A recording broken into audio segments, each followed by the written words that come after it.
Assalomu alaykum hurmatli Sefer muxlislari. Bugun Sefer va IELTS muxlislari. Bugun do'stlar o'sha matching degan IELTSda ko'p uchraydigan savol turlaridan bittani ko'rib chiqamiz. Matchingning do'stlar mana doskada 3 ta qismi bor mana. Match the names of different people with that they said deyapti. Ana turli xil odamlarning ismlari beriladi ABC'da deb. Tushunyapsanmi? Ha? U qanday bo'ladi mana? Birinchi turi odamlarning gaplari bo'yicha bir-biriga moslashsa, gap beradi, shu gapni kim aytgan? Masalan, Franklin Rooseveltmi, Vladimir Putinmi, Islom Abdug'anich Kariyevmi deydi. Tushunyapsanmi? Ikkinchisi, match the names of different people with what they did deyapti. Ana bitta voqea hodisani beradidagin yoki eksperimentni beradidagin shuni deydi qaysi olim amalga oshirgan deydi. Olimlarning ismi bo'ladi. Uchinchi, match the two halves of different sentences together. Ha, gapni yarmini beradidan keyin bu yoqda gapchalar beradi. Gapni yarmini topib qo'y deydi. Tushunarlimi do'stlar? Buni hozir ko'ramiz. 7-1 qaranglar. The origin of language. Tilning nimasi? Asl nusxasi deyapti. O'zbekchasi. Tushunarlimi? Kelib chiqish tarixi demoqchi. Demak, birinchisi aytayapti, qaranglar. Mana bu yerda nechta olimning ismi berilibdi? 5 ta. 5 ta insonning ismi berilgan. Mana shu gaplarni qaysi biri aytdi deyapti. Bu 7-1. Tushunyapsanmi? Signal so'z bo'yicha ishlashni o'rgataman do'stlar. 7-1 ni ko'ramiz do'stlar.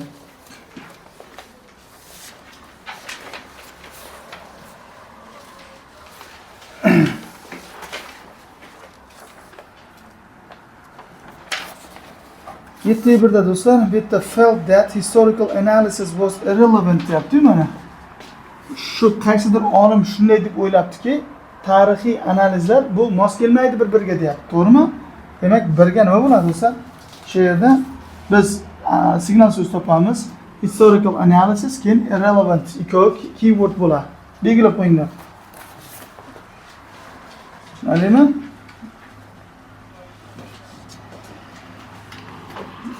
Endi birning javobini yana bitta keyword nimadan iborat? Mana bu ismlarni topish kerak tekstdan. Mana bu ismlarni topish kerakda, o'shani yonini o'qish kerak. Tushunarlimi? Shu ismlarni topib turib, o'sha yerda o'z gaplar kelgan bo'ladi, ha? You have to find out these names first, and then you have to look at the keyword second, and third one, you have to read the sentence which is situated in the near of these names. Tushunarlimi? Mana shu ismlarga yaqin bo'lgan gaplarni o'qib chiqamiz. Tushunarlimi? Demak, birinchi savolning javobini mana bu yerdan qidiramiz do'stlar. By the end of the deb boshlangan mana. Mana. By the end of the first decade of 20th century, 20-asrning birinchi 10 yilligida deyapti-da. Biz mana bu ismni topib oldik. The sources mana. Mana, do'stlar mana. The sources argument that historical analysis was not relevant. Ana. Tushunasizmi? U yerda nima deydi? Irrelevant dedi-ku, to'g'rimi? Irrelevant degani was not relevant degani, to'g'rimi? Ism bor mana. Yozinglar bir. The sourcening argument, ya'ni bahsga bordi bu mavzu bo'yicha. Tilning o'sha tarixiy analizi bir-biriga mos kelmaydi. U tarixiy eskirib ketdi demoqchi. Tushunarlimi? Demak, birda topdik, to'g'rimi? Qayerdan topdim? Ismni topdim. Undan keyin yonidagi gapni o'qidim, topdim. Tushunarlimi? Ikkinchisini ham qilib ko'rsataman mayli.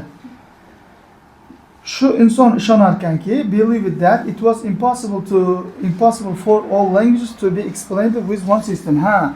Shu mana bu olim ishonar ekanki, mana buni tarjima qilyapman, qaranglar mana.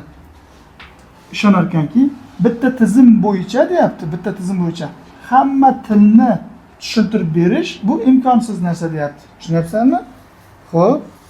Endi buni qayerdan topamiz? Mana bu yerda turibdi. Mana. Mana shu gapning tagida turibdi mana. Franz Boas. Boas bu uning familiyasi, last name.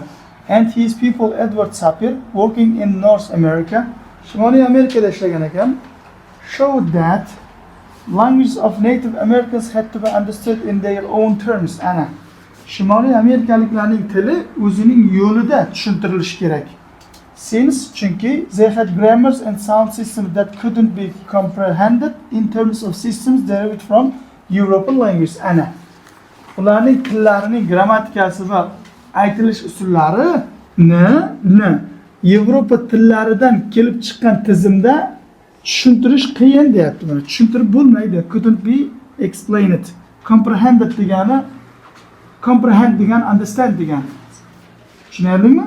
Explaining sinonimi bu ham. Tushunib bo'lmas ekan. Demak, nima bo'ladi? 2 ga boas bo'ladi. Boas nima bo'ladi? 2 da turibdi mana. In addition deb turibdi. Tushunarlimi? Qolganini bitta savol qoldi. Uni o'zingiz qilasiz. Men qilganman, lekin siz o'zingiz qilasiz. 7 ga 3 ga o'tamiz. Nechiga o'tamiz ekan? 7 ga 2 ga. 7 ga 2 bizga nima deyapti? O'zlari qilgan ishlari bilan ismlarni bir-biriga moslashtirish. Tushunarlimi? Penny Black degan narsani ochinglar tekstda. Mana Penny Black mana. Penny Black degan do'stlar oldingi zamonda bunaqa konvert qilingan, konvertning yoniga marka yopishtirilgan marka.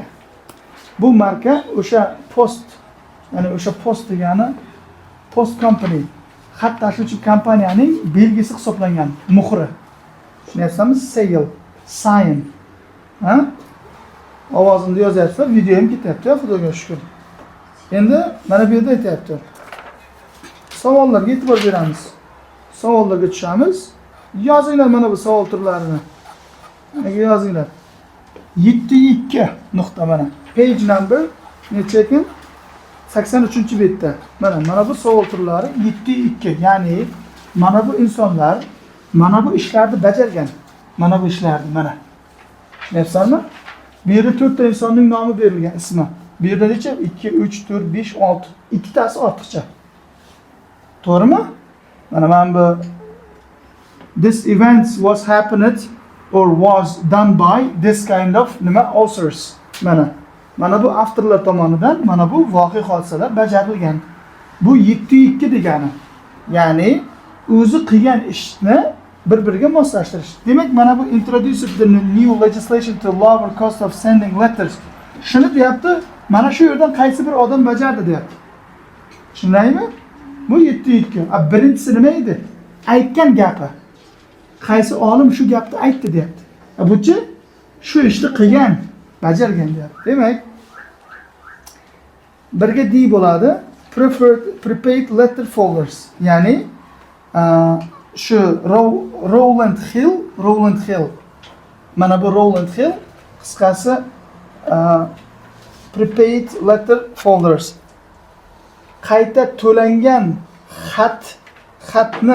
xatni tashish folders degani mana bu nima deydi? Fayllarni afzal ko'rgan ekan. Buni topamiz. Rowland Hillni topishimiz kerak. Tekstdan birinchi o'rinda ochiritda. Rowland Hill topamiz. Mana shu topamiz. Mana bu yerga o'tamiz, boshiga o'tamiz. Bu do'stlar mana bu yerda turibdi. Necha edi bu? Dimida? Rowland Hill. Mana. Do'stlar mana. Rowland Hill mana. Rowland Hill is the best known, and Robert Wallace, MP for Greenock, was instrumental.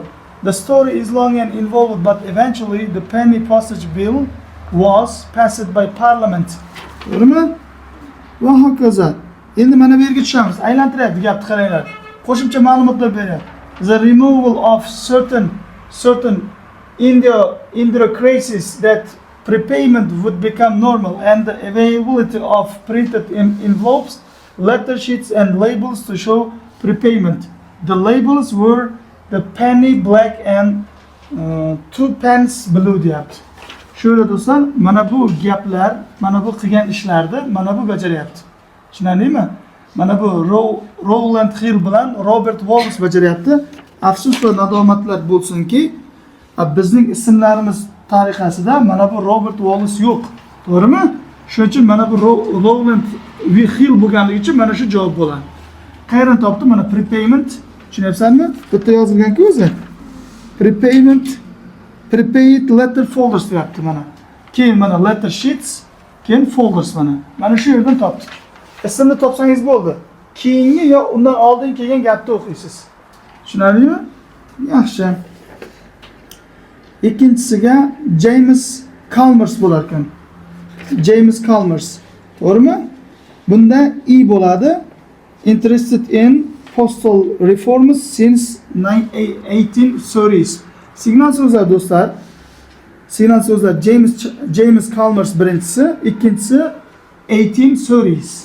Tushunarlimi? Keyword 1830-yilni qidiramiz. Do'stlar, 1830-yil mana. Bizga tushamiz. Mana 1822-yil va 1834-yil, to'g'rimi? Aytyapti, James Chalmers holds a strong claim to be actual inventor of adhesive postage stamp. He is said to have been interested in postal reform about 1822 and have printed samples of his idea for printed government labels in August 1834. Mana do'stlar javob. Mana shu yerdan she'rgacha ikkining javobi bo'ladi. 1830-yillarda nimaga qiziqqan ekan do'stlar u? Ha? Postal reformsga deyapti. Xat tashiydigan o'sha nima?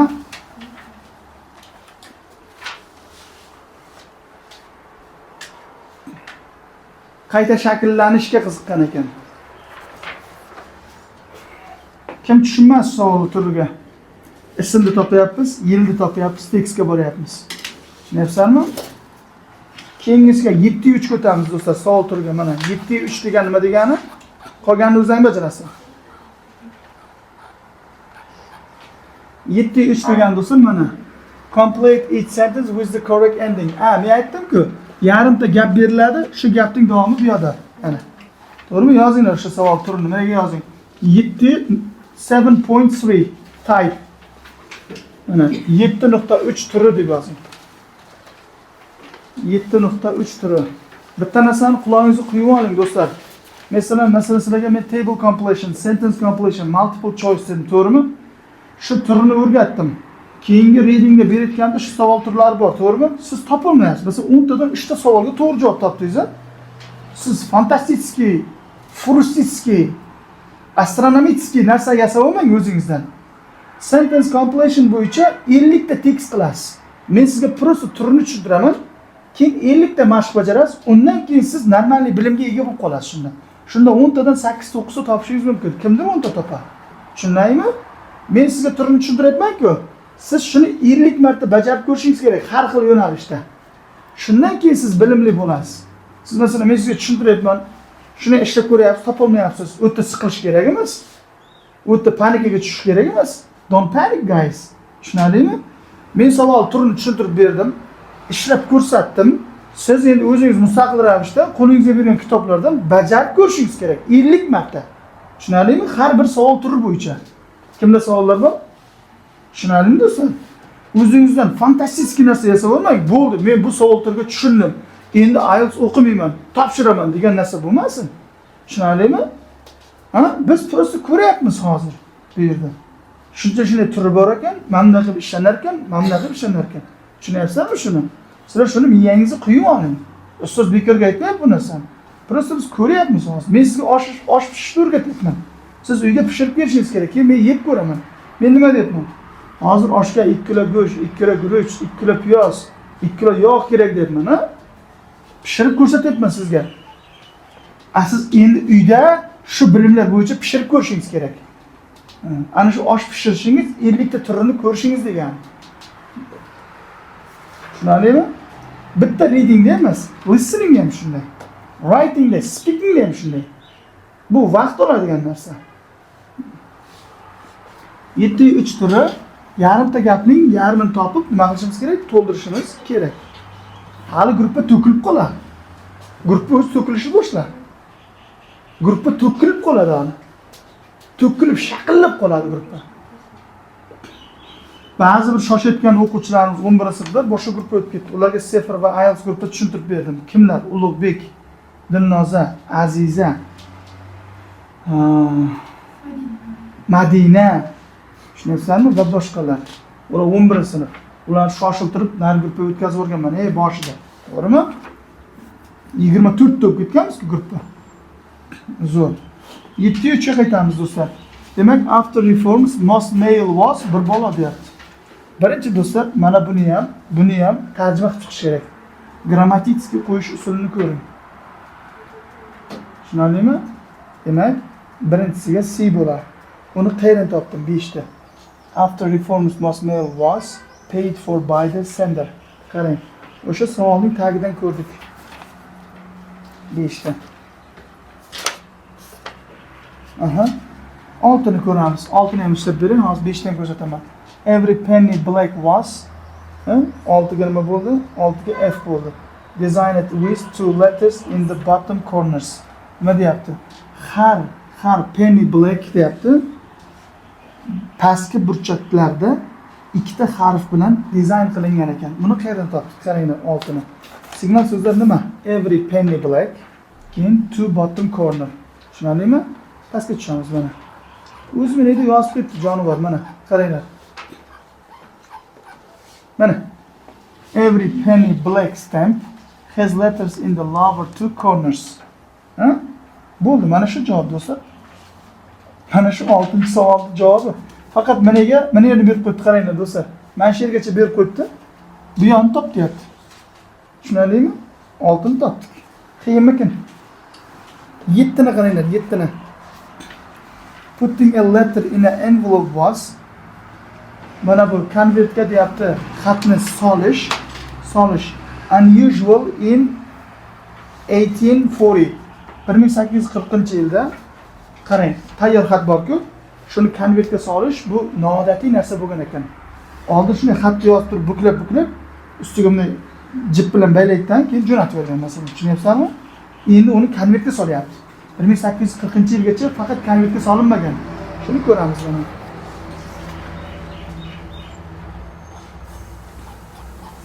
Mana zero word deyapti. Va hokazo ketdi. Qaranglar. Mana the survival rate may well be considerably higher than 2% as it should be. Remember that 1840 the use of envelopes was unusual. Mana 1840-yilda nima o'sha konvertlarni ishlatish noodatiy edi deyapti. Tushunyapsizmi? Bu 7-savolning javobi. Nega 7 deb yozib qo'ygan? Do'stlar, qalamingiz yo ruchkangiz reading qilayotganda tez o'qib chiqishga va tez o'qib tarjima qilib ketishga miyangiz moslashishi kerak. Tushunarlimi? Keywordlardan orqali. Savollar bormi? 8-turga o'tamiz. Qolganlikda bajarasiz. 8-tur do'stlar, paragraph selection. Paragraph selection degan do'stlar, qaranglar. Sizlarga mana bunaqa kichkina gapchalar beradi. Kichkina gapchalar. Mana shu gapcha deyapti. Mana bu yerda kichkina tekstchalar beryapti, to'g'rimi? A, B, C, D degan to'g'rimi? Mana. A tekstcha, B tekstcha va C tekstcha va D tekstcha, to'g'rimi? Mana bu kichkina gapchalar. Qarang, tarjima qilamiz. Navigational ability of pigeons bittada dumaloq qoling shuni. Keywordlar is not easily confused. Ana. Qaranglar.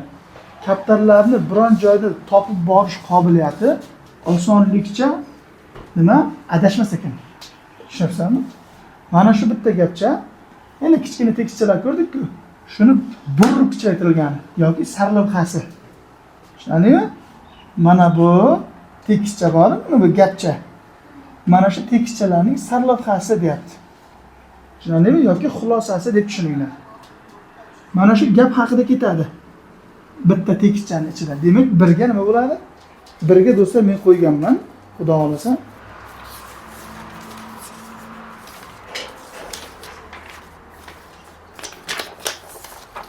Birga C. Uni qayerda aytgan? C tekstda shu haqida gap ketganman. Boshlanadi boshida. Mana. Pigeons do not know their home deyapti. Ular uyini tanimas ekan. By remembering the twists and turns of the outward journey, because birds taken in close advance by devious routes find their way home perfectly well. Mana nima deyapti? O'zlarining uyini nima qilib olar ekan? Mukammal tarzda topib olar ekan. As the birds that have been anesthetized on the outward journey or transported in rotating drums. Do'stlar, bular bor-ku, uyini qanday bo'lmasin topib oladi. Mana bu yerlarda aytgan. Necha kungadir jo'nab ketishi mumkin ekan ular uydan uzoqqa, don izlab yo ovqat izlab. Keyin qaytayotganda bor-ku, uyini perfekt topib kelar ekan. Tushunarlimi? Mana shu mazmunda ketgan mana shu tekstchamiz. Demak, birga C bo'ldi. Ikkini ham bajarib ko'rsataman. Ikkiga hope for explanation still poses problems. Ana. o'sha kaptarlarning uyini adashmay yoki biror bir joyda adashmay topib borish haqidagi umid bor-ku, hozir ham fanda muammolarga giribtor bo'layotgan ekan. Ya'ni bitta olim bunday der ekan, ikkinchisi bunday der ekan. Ikkovi bahs munozara o'tkazar ekan. Tushunyapsanmi? Signal so'z bu yerda hope ikkiga D bo'ladi. Mana do'stlar. Ikkira qarang mana.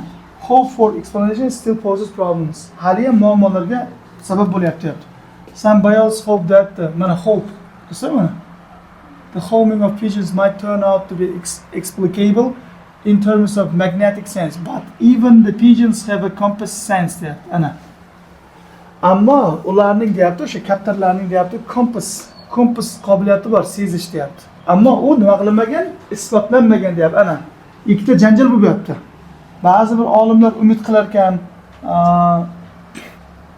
ba'zi bir olimlar aytar ekan, magnet qobiliyati bor ekan, o'ziga tortadigan kaptarlarni uyiga tomon deyapti.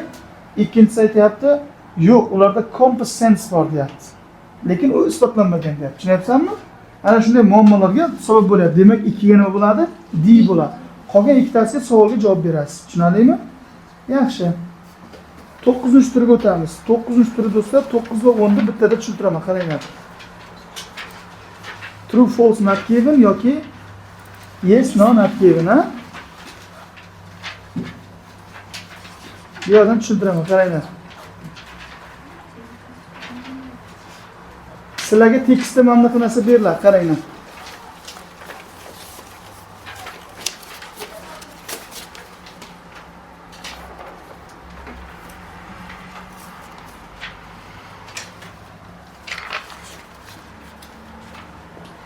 Tekstda sizga true, false, not given ni mana bunaqa qilib beradi do'stlar, qaranglar. Mana Malika always gets up at midnight deydi. Bu o'zimizda bor, bilasizlar, readingda bergan mana. Tekstda berilyapti. Qarachi, Malika's daily routine degan tekst o'qiysizlar, passage. Ha? Shunday gap bo'ladi. Malika doim yarim tunda uyg'onadi deyapti, to'g'rimi? Keyin pastda bunday javob bo'ladi. Masalan, mana bu yerda gaplar ketgan. Birinchi gapda aytayapti, Malika constantly wakes up at 2 am deyapti. 2 am nima degan? Midnight degan, to'g'rimi? Yarim kechasi. Midnightning sinonimi nima? 2 am mana. Sinonim ketdi. Gets up sinonimi nima? Wakes up. Always sinonimi nima? Constantly. Bu gap nima ekan shunda? True yoki yes bo'ladi. Tushundingmi? Ha. Do'stlar, hisob qilinglar. Gapni 3 qismga bo'lamiz. Buni true deymiz. Masalan, bu formula, ikkinchi formula qanday qilib topib olish kerakligini. False bo'lsa, mana bitta dumaloqning bittasi noto'g'ri bo'ladi. Hozir topib ko'rsatamiz, qarang. Malika never gets up at midnight deyapti. Malika nikogda? Never, qaranglar, never. Bittasi noto'g'rimi? Mana bizning ikkisimiz. Demak, gets up to'g'ri keldi, at midnight to'g'ri keldi, Malika to'g'ri keldi. Nima? Never to'g'ri kelmadi, to'g'rimi? Demak, mana ikkita dumaloq to'g'ri keldi, to'g'rimi? Bittasi to'g'ri kelmadi. Mana formulaga tushdimi? Tushdi. Shuning uchun false bo'ldi. Demak, 3 ta dumaloqning bittasi x bo'lsa nima bo'ladi? False yoki no bo'ladi. Do'stlar, bunga hozir yana kelamiz. Yana sizlarni nimalar bilan adashtirish mumkin? False yoki no bilan qarang. Tekstda do'stlar all deb keladigan gapda most deydi. Ha, all mostdan ko'ra kattaroqmi? Matematik ishora mana qarang.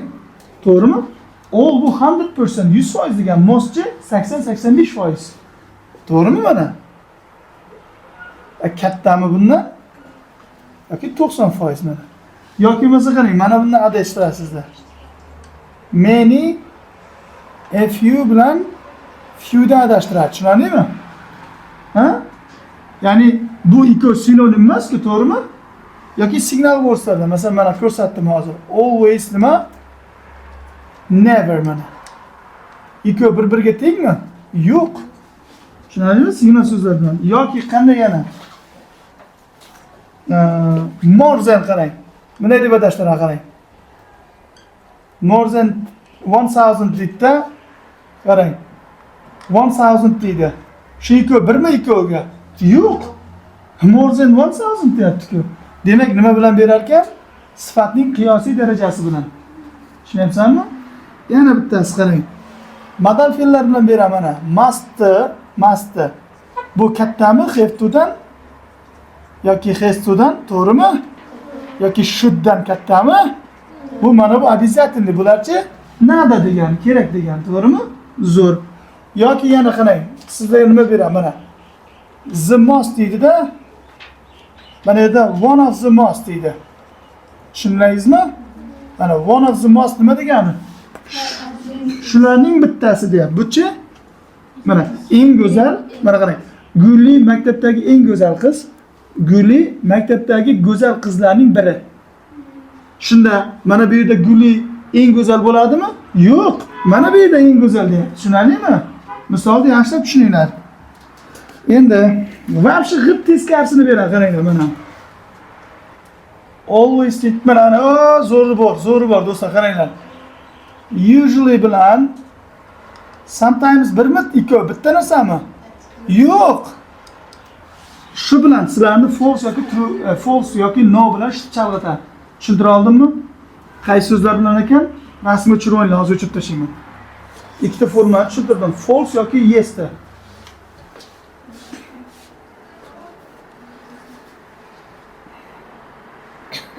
Endi qarang, bu yana 3 talik formula. Mana 3 talik formula bor. Ha? X'lar sonimiz bittadan ortib ketib qolsa, bunda nima bo'ladi? Not given bo'ladi. Endi qarang, x'lar sonimiz bittadan ortib ketib qolsa, qarang mana. Malika always eats food and drinks cola at midnight deb qarang. Bitta to'g'ri keldi, at midnight, to'g'rimi? Qani, mana bu gap aytilganmi? Mana bu aytilmagan. Demak, nima bo'ldi? Not given bo'lyapti. Savollar bormi? True false not givenga. Ha? Yo'q, do'stlar. Endi mana shu yerda ustoz true false not given bilan yes no not givenning farqi qanday desangiz, unchalik farqi yo'q. Deyarli farqi yo'q. Tushunarlimi? Juda bir elementarniy holatlarda farqi bor, u bizga ahamiyat kasb etmaydi. Tushunarlimi? Ikkovi ham bir narsa. Lekin savolni javobni topgan paytimizda answer sheetga siz to'liq ko'chirishingiz kerak. Agar t deb ko'chirsangiz answer sheetga bu xato hisoblanadi. True deb ko'chirishingiz kerak. Tushunarlimi? Yoki yes deb ko'chirishingiz kerak. Tushunarlimi? Yoki no yoki not given.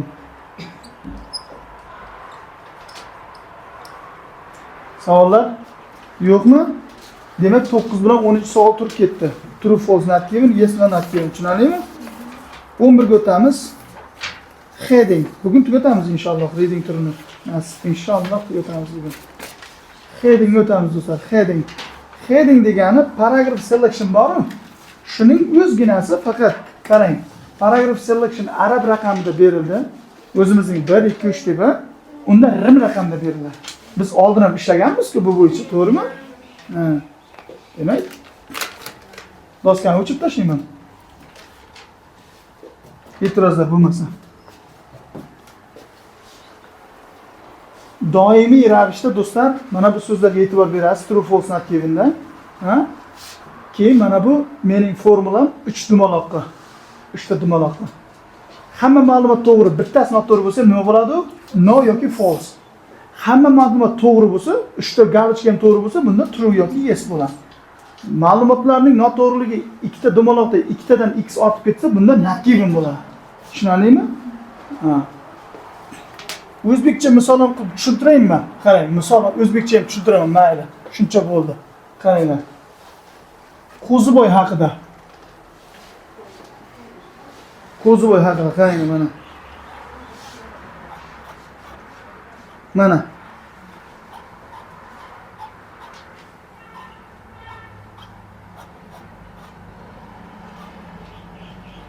Uyda mana buni ishlaysiz keyin 12 dan 20 gacha. Tushunarlimi? Tekstda berilgan versiyasi mana. Uzr 11 dan ekan, mana tekstda beriladi. 11 dan 20 gacha hozir dars oxirida ishlab ko'rsatasiz, xo'pmi? True false not given'ni qilib chiqasiz. Yes no not given. Savollar? Yo'q-a? Masalan, tekstda aytayapti, Lola deyapti, har doim o'zi bilan soyabonini olib yuradi, garchi yomg'ir yog'masa-da deyapti. Tushunyapsizmi? Keyin mana bu gap. True bo'lsa true yoki yes bo'lsa yes qo'yasiz. No bo'lsa no, false bo'lsa false yoki not given deysiz. Tushunarlimi? O'zbek tilida tushuntiraman do'stlar, qaranglar. O'zbek tilida tushuntiraman. Qarang, tekstda beriladi do'stlar, qaranglar. Qo'ziboy har qishda dalada qo'y boqmaydi deyapti. Tekstda beriladi. Qo'ziboyning qo'ychiligi degan tekst o'qiyapsizlar. Ha? Qo'ziboy cho'pon degan tekst o'qiyapsizlar. Qarang, true bo'lish uchun nima bo'lish kerak? Qo'ziboy har qishda dalada Qo'ziboy qish mavsumida dalada qo'y boqmaydi deydi. Qishda nima deydi? Mavsum deb ketadi. Ikkovi bitta narsa, sinonim. False bo'lsa qarang. Qo'ziboy har qishda dalada qo'y boqadi. Men shuni o'rgatmayapman. Qarang, darak va so'roqni beradi gurunga. Tekstda masalan I'm a student desa, pastda bo'lsa I'm not a student deydi. Bu nima bo'ladi? False bo'ladi. Tushundingmi? Positive, negative adashtiradi. False bilan true'ni shu yerda o'rgatmay ketdim boyagini. Eslab qolinglar, negative, positive. Endi qarang, not given'da qarang. Qo'ziboy qishda uyda yotadi va darani aylanib ba'zida toqqa boradi deyapti. Vobshe bu haqida umuman ma'lumot berilmagan. Tushunyapsizlarmi? Savollar? Yo'q, pastga tushamiz. True, false ne deyapti? Mana antonim, sinonim bilan, never, always bilan, positive, negative bilan, mana does, don't bilan chamalash so'zlari mana. All, mostga tengmi? Yo'q. Many, a few ga tengmi? Yo'q. A little ga tengmi? Yo'q. Is, isn't ga tengmi? Yo'q do'stlar. Mana shuni aytayapti. Seldom, rarely, scarcely, hardly ever bu always ga tengmi? Yo'q. Usually-chi often ga tengmi? Yo'q. Tushunyapsizlarmi? Sometimes ga tengmi usually? Yo'q. Ularning foizi bor, bilasizlarmi? Sometimes boshqa, very often boshqa, usually boshqa, always boshqa, never boshqa. Endi bemalol heading o'tamiz do'stlar. Headingni ko'rdik. Mana heading do'stlar. Pul bo'yicha qilamiz. Sizlar ishlaganda. Bolalar ishlamaganlar ham bor ichlaringda. Do'stlar, sizlarga mana heading beriladi. Rim raqamda. Birinchi savollar turkumini o'qib chiqamiz. O'rganib chiqamiz. Birinchisi aytayapti.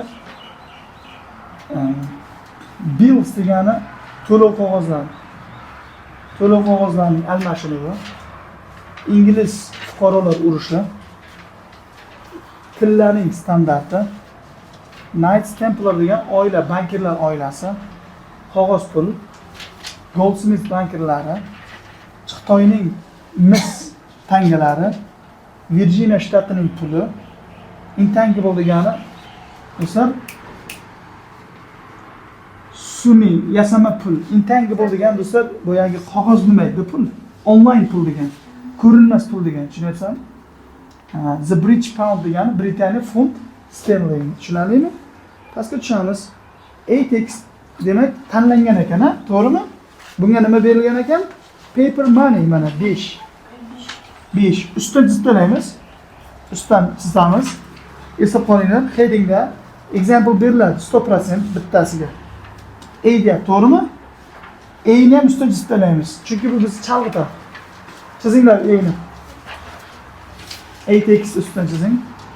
5 ni ham ustdan chizasiz. Paper money ni tushunarlimi? Tushundingizmi? Endi qaranglar, B tekstni ko'ramiz, nima ekan? Qarang. Do'stlar, odatda heading matchingning savol va javoblari yo tekstning boshidagi birinchi gapda beriladi, yo tekstning oxirgi gapda beriladi. Tushundingizmi? Lekin tezlikda hammasini o'qib chiqish faqat foyda, biz uchun foyda. Tez o'qib chiqish, tushunyapsanmi? Tez tarjima qilib chiqish. Ketdik mana. Xitoyda qog'oz pullarning muammosi oddiy holatga aylandi. Miloddan avvalgi 960-yilda. Ammo u yerda uzoq davom etgan muammolar bor edi. A motive for one such easily issue. Biz buni qildik-ku hozir. 5 chiqib ketdi-ku, B'ni ko'rishimiz kerak. With the revival of banking in Western Europe, G'arbiy Yevropadagi banklarning o'sha ommaga chiqishi stimulated by the Crusades, written instruction in the form of bills of exchange or bitta so'z, signal so'z keldi, to'g'rimi? Bills of exchange dumaloq qilib qo'yamiz. Shuning ko'rinishida deyapti. Ya'ni Do'stlar, bills of exchange degani oldingi kinolarda menga qaranglar. Do'stlar, hadi yonidan katta bunday kitobcha chiqarib keladi. Keyin qayergadir borsa, chek yozib bersam bo'ladimi deydi. Yozatdan keyin imzo qo'yib ber, jat etib beradi. Yarmi o'zida qoldi, yarmi bankka olib ketadi. Mana bu olgan odam bankka borib shuning nomidan pulni yechib olishi mumkin. Tushunadingmi? Shu narsa bills of exchange. And to be used as the means of transferring large sum of the money and Knight Templar and hospitals functioned as bankers. Qaranglar. Pullarni bir joydan boshqa joyga o'tkazishda Knight Templar, ya'ni Ritzer Templar oilasi va Hospitallers oilasi katta ahamiyat kasb etdi, chunki ular bankir edi deyapti. Xo'p. It's possible that the Arabs may have used bills of exchange. Ikkinchi marta kelyapti. Arablar o'sha qaydnoma bo'yicha pullarni yechish, o'zgartirish bo'yicha oldinroq undan foydalangan bo'lishi mumkin. Может быть, ular 8-asrda undan foydalangan bo'lishi mumkin deyapti. The use of paper currency came much later. Qog'oz puldan foydalanish keyinroq keldi deyapti. Do'stlar, hozir shu yerda tekstimiz Knight Templarlar haqidami? Yo'q. Bills of exchange haqida. Demak, biga nima bo'lar ekan? Bir bo'ladi. Bir emas, bir deng. Biga nima bo'ladi? Bir deb yozasiz. Mamlakat. Do'stlar, javoblar mamlakat yozish kerak. Tushunarlimi?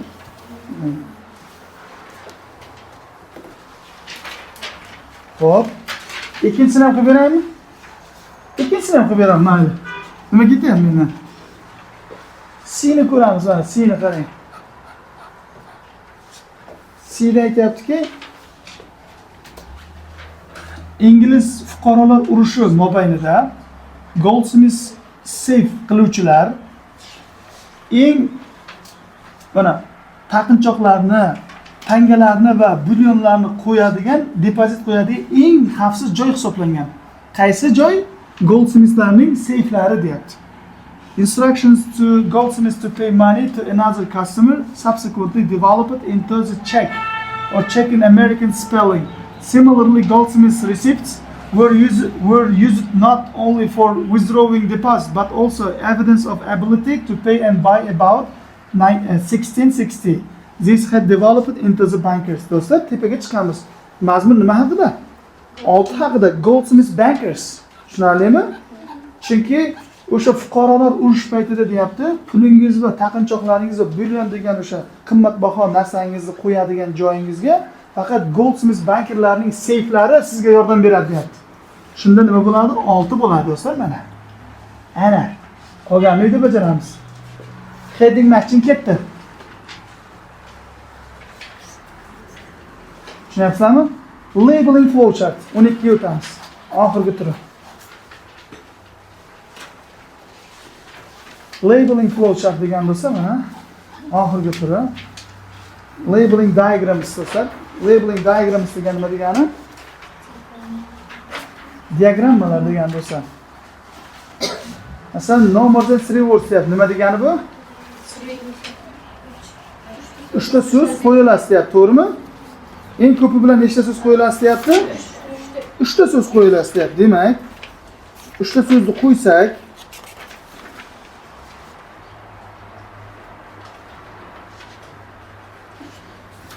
sharti bunaqa bu tekstda qaranglar. Sharti bundan iboratki, masalan, birinchi tekstimiz nima haqida? Mana simple chemical experiments. Oddiy kimyoviy nima? Tajribalar. Demak, tekst o'qib chiqasiz. Mana bu yerda sizga nima rasmini beryapti?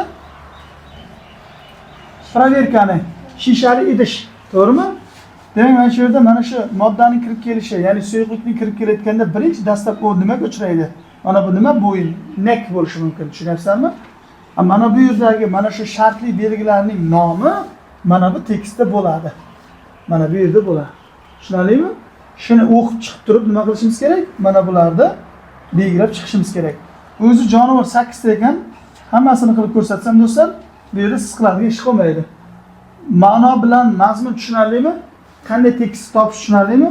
Bu ham bir sentence compilation'ning bir turi. Faqatgina nima qilish kerak? Tekstni o'qib chiqib, shaklni ko'z oldiga keltirib, keyin nima qilish kerak? Topib nomini qo'yish kerak. Savollar yo'q bo'lsa, mana shu yerda IELTS readingning savol turlarini o'z nihoyasiga yetkazamiz. Sizlar bilan Farruh Saidov bo'ldi. Bundan keyingi videolarda ishtiyoq bilan ko'rishguncha xayr, salomat bo'ling. Charchamangizlar. Bum.